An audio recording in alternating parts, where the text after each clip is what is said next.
नमस्कार दोस्तों। जो आज की वीडियो है, इस वीडियो के अंदर हम इतिहास का टॉपिक शुरू करने जा रहे हैं। देखिए, आने वाले समय में काफ़ी सारे कॉम्पिटिटिव एग्ज़ाम आने वाले हैं और इतिहास उनमें बहुत ही महत्वपूर्ण रहता है। तो मैंने सोचा क्यों न साइड बाय साइड इतिहास के टॉपिक भी इस चैनल के अंदर चलाए जाएँ, ताकि आपका और आपके दोस्तों का कोई लाभ हो सके।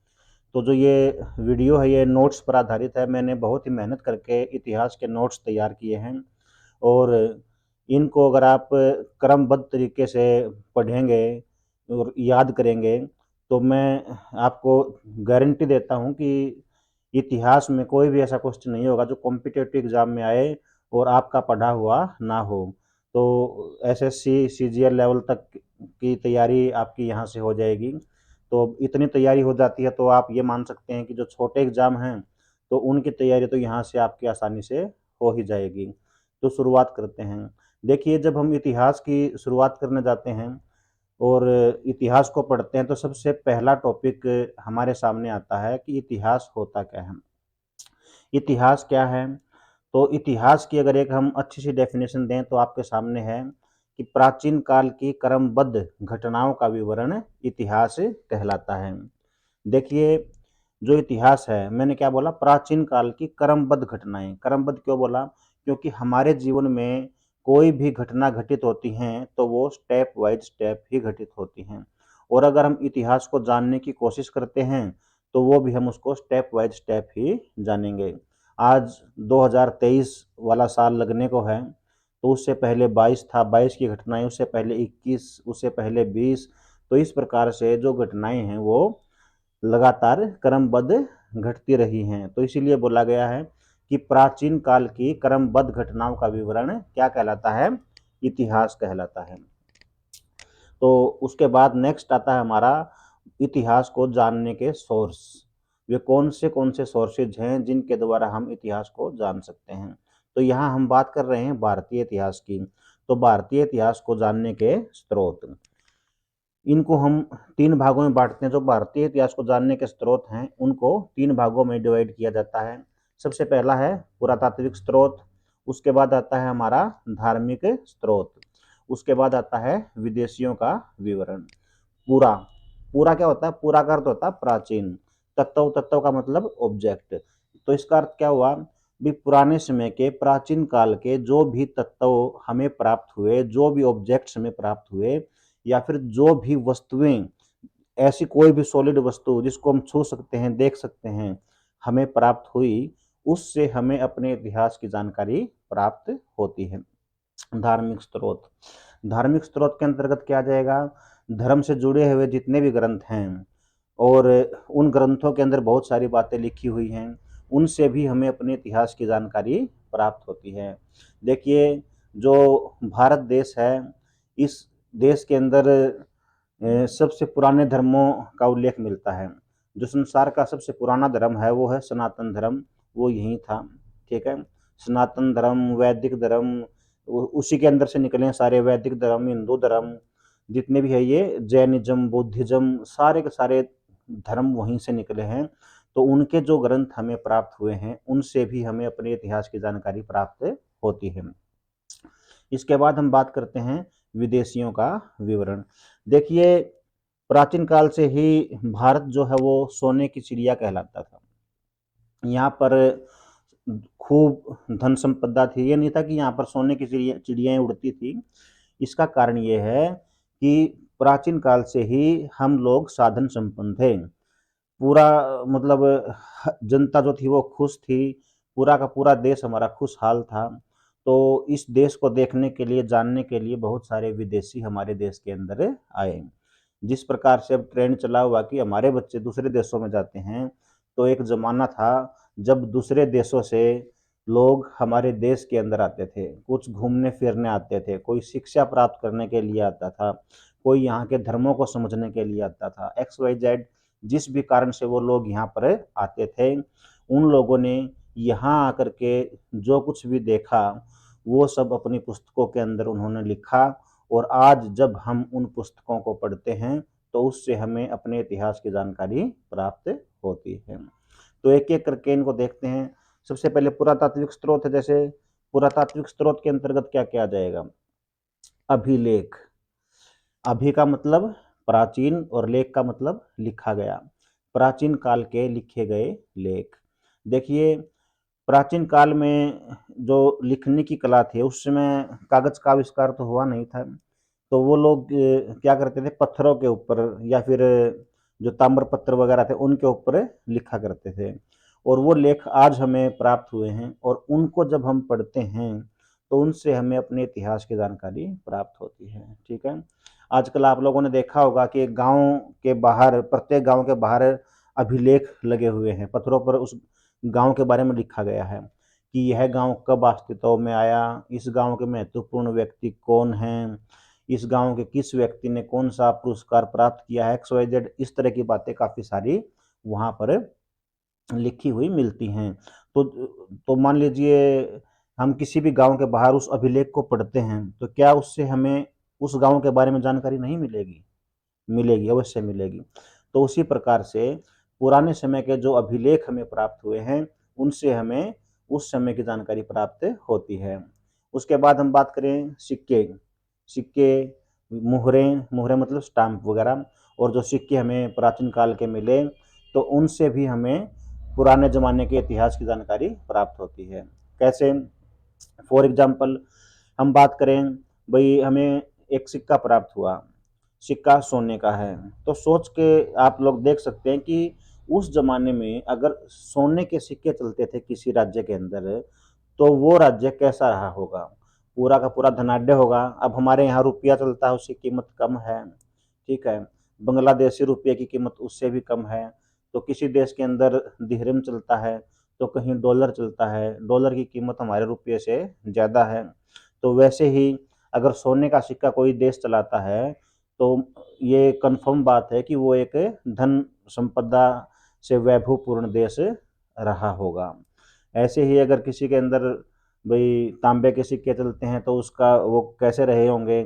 अब सिक्कों के ऊपर बहुत सारी कलाकृतियाँ बनी होती हैं, उनसे भी हमें इतिहास की जानकारी प्राप्त होती है। उसके बाद हम बात करें प्राचीन स्मारक और भवन। पुराने ज़माने के जो स्मारक हैं, भवन हैं, उनसे भी इतिहास की जानकारी प्राप्त होती है। कितने ही प्राचीन भवन हमारे देश के अंदर हैं। लाल किला दिल्ली में है, एक आगरा के अंदर लाल किला है, आगरा में ताजमहल है। इन भवनों को जब हम देखते हैं तो इनकी निर्माण शैली, इनके अंदर जो चित्रकला आर्ट का प्रयोग किया गया है, तो उससे पता चलता है कि उस समय साइंस ने कितनी तरक्की कर ली थी। इतने बड़े बड़े पत्थरों को एक जगह से दूसरी जगह लेके जाना वगैरह वगैरह, बहुत सारी बातें उनसे पता चलती हैं। उसके बाद हम बात करते हैं मूर्तियाँ व चित्रकला।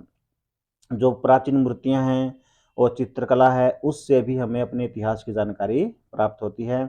इन चीज़ों से हमें पता चलता है कि हमारा देश उस समय कितनी उन्नति कर चुका था। भौतिक अवशेष और मृदभांड। भौतिक अवशेष, मृदभांड, आभूषण एवं अस्त्र शस्त्र, ये सब चीज़ें पुरातात्विक स्रोत के अंतर्गत आती हैं, और इनसे हमें अपने इतिहास की जानकारी प्राप्त होती है।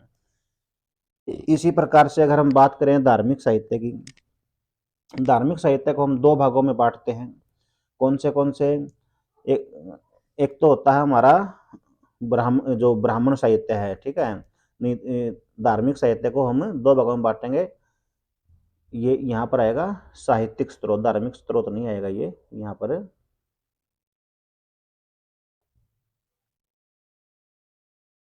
साहित्यिक स्रोत, जो साहित्यिक स्रोत है, इसको दो भागों में बांटेंगे, एक धार्मिक साहित्य और दूसरा लौकिक साहित्य है। धार्मिक साहित्य के अंतर्गत तो हमारे धर्म से जुड़े हुए जितने भी ग्रंथ हैं, और लौकिक साहित्य धार्मिक ग्रंथों को छोड़ करके जो अन्य हमारा जो साहित्य बच गया उसको बोलेंगे लौकिक साहित्य, ठीक है। धार्मिक साहित्य के अंतर्गत आगे हमारे ब्राह्मण साहित्य है। जो ब्राह्मण ग्रंथ हैं, इसमें हमारे वेद, पुराण, उपनिषद, ठीक है, ये सब आ गए। बौद्ध साहित्य में बौद्धों के ग्रंथ, जैन साहित्य में जैन धर्म के ग्रंथ, ये सब आ गए। और लौकिक साहित्य में जैसा कि मैंने आपको बताया कि धार्मिक साहित्य को छोड़कर अन्य सभी जितने भी ग्रंथ हमें प्राप्त हुए, वे सभी के सभी किस में आएंगे? लौकिक साहित्य के अंतर्गत आएंगे।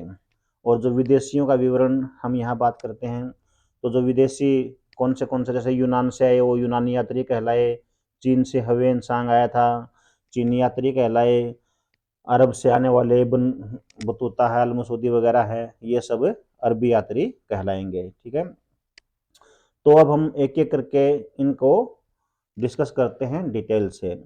तो सबसे पहले पुरातात्विक स्रोत के बारे में हम बात करते हैं, और हम बात करते हैं यहाँ पर सबसे पहले अभिलेख की।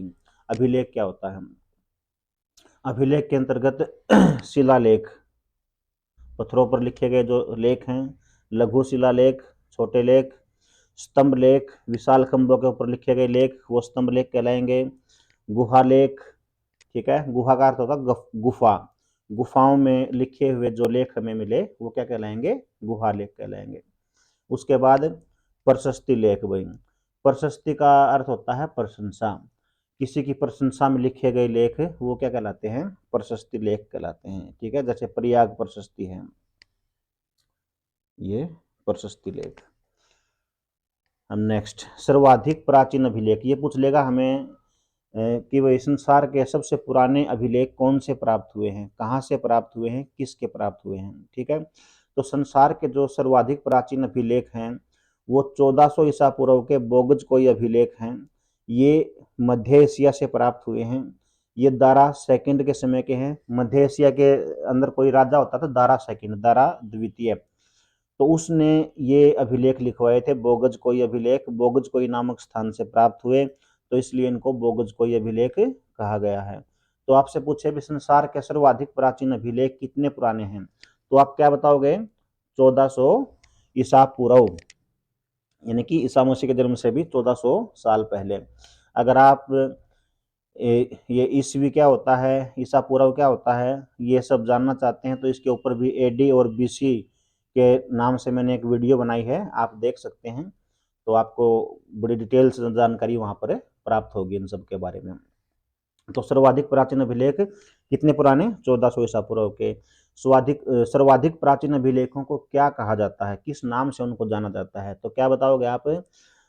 बोगज कोई अभिलेख। आपसे पूछेगा कि सर्वाधिक प्राचीन अभिलेख कहाँ से प्राप्त हुए हैं, तो सर्वाधिक प्राचीन अभिलेख हमें मध्य एशिया से प्राप्त हुए हैं। ठीक है, तो ये तो हुई बात किसकी? संसार की।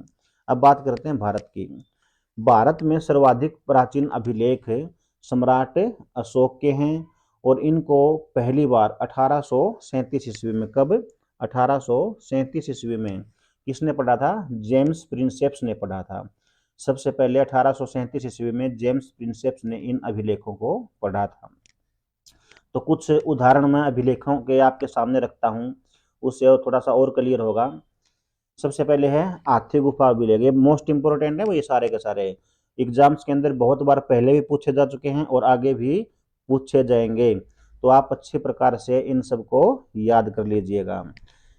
हाथी गुफा अभिलेख, आपसे क्या पूछेगा कि भाई हाथी गुफा अभिलेख का संबंध किस शासक से है, तो हाथी गुफा अभिलेख किसका है? कलिंग राज खारवेल। कलिंग का राजा होता था खारवेल। कलिंग युद्ध के बारे में आपने सुना होगा, सम्राट अशोक ने लड़ा था, हालांकि खारवेल के साथ नहीं लड़ा था। इन दोनों के जो टाइमिंग है उसमें काफी अंतर है। ठीक है, तो हाथी गुफा अभिलेख कलिंग राज खारवेल का है, और इस अभिलेख की विशेषता क्या है? यह है तिथि रहित अभिलेख है, डेट नहीं है इसके ऊपर। आपसे पूछेगा कि भाई ऐसा कौन सा अभिलेख भारत में प्राप्त हुआ जिसके ऊपर तिथि नहीं लिखी हुई है, डेटलेस, डेट नहीं है जिसके ऊपर, तो वो कौन सा है? हाथी गुफा अभिलेख। उसके बाद नेक्स्ट हम बात करते हैं जूनागढ़ अभिलेख। जो जूनागढ़ अभिलेख है इसको गिरनार अभिलेख भी कहा जाता है। ठीक है, और ये किसका है? रुद्रदामन। रुद्रदामन का अभिलेख कौन सा है? जूनागढ़ अभिलेख। तो इसकी विशेषता क्या है? संस्कृत भाषा में जारी प्रथम अभिलेख। आपसे पूछे कि भाई संस्कृत भाषा में जारी प्रथम अभिलेख कौन सा है, तो हम क्या बताएंगे? जूनागढ़ अभिलेख। ठीक, नेक्स्ट इलाहाबाद स्तंभ लेख। देखिए जो इलाहाबाद स्तंभ लेख है उसको हम प्रयाग प्रशस्ति के नाम से भी जानते हैं। किस नाम से जानते हैं इसको? प्रयाग प्रशस्ति। और इसको किसने लिखा था? हरिसेन ने लिखा था। और ये किसके बारे में है? समुद्रगुप्त के बारे में है। तो आपसे क्वेश्चन पूछेगा कि इलाहाबाद स्तंभ लेख का संबंध किस शासक से है? तो क्या बताएंगे? समुद्रगुप्त।